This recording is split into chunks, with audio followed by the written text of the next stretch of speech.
Hi, Reid. Hi, Ola. Thank you. At BlueTanks, data is central to how we run our app and tell our users where to charge their vehicles, be it the fastest or the closest charging station. And that's how we use our AI tools.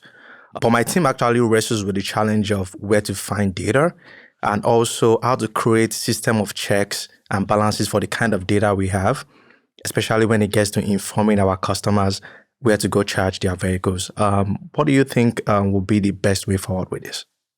Well, I don't know if I know the best way forward, but I'll kind of share some ecosystem kind of thoughts, and then ask you a little bit of what you're doing, because I think it's a very interesting problem. And this is kind of part of the modern businesses, and each framework is how do we get the data kind of efficient and capable, and our customers to be efficient and capable, and how are we cycling through the data on that, and how do people feel good about it, contribute positively, feel safe, feel trust. All of this is kind of the new age for all businesses. It's kind of your question specific to you, but it's very, very general.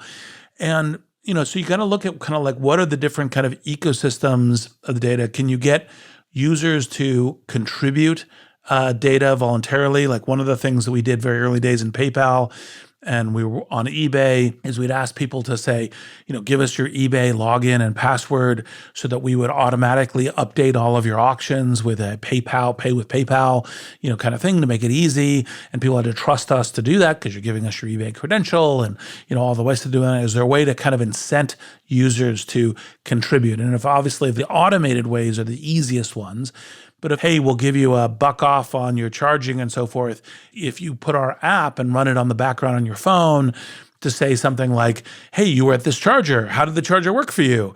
Was it a good charger, a bad charger? Was it a long line? Was it not a long line?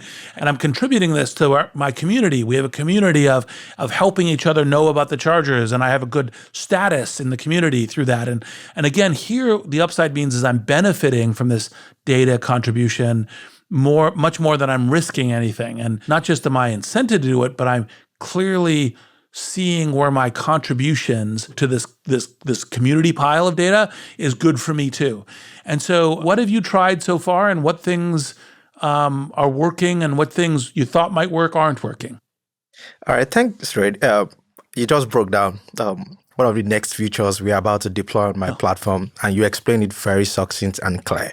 Right now, one of the challenges that we've had so far is sending people to a particular station. The station might be down, right? Maybe the station is not working. It becomes a huge challenge. One thing we are doing is we are creating what we call the BlueTanks community, where people can actually chat and say, hey, that's why I said you broke down the next phase of where we are going to. And ultimately, the only challenge I've had so far with going live with the feature is how do we ensure that people aren't just giving false information, right?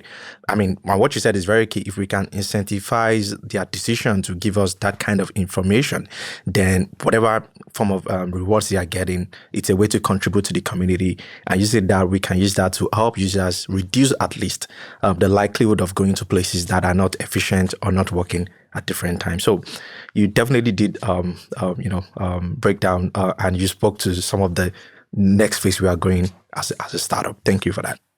Well, and thank you. And obviously the entrepreneur is always ahead of the cold start advice, but that's great to hear. And thank you, Ola.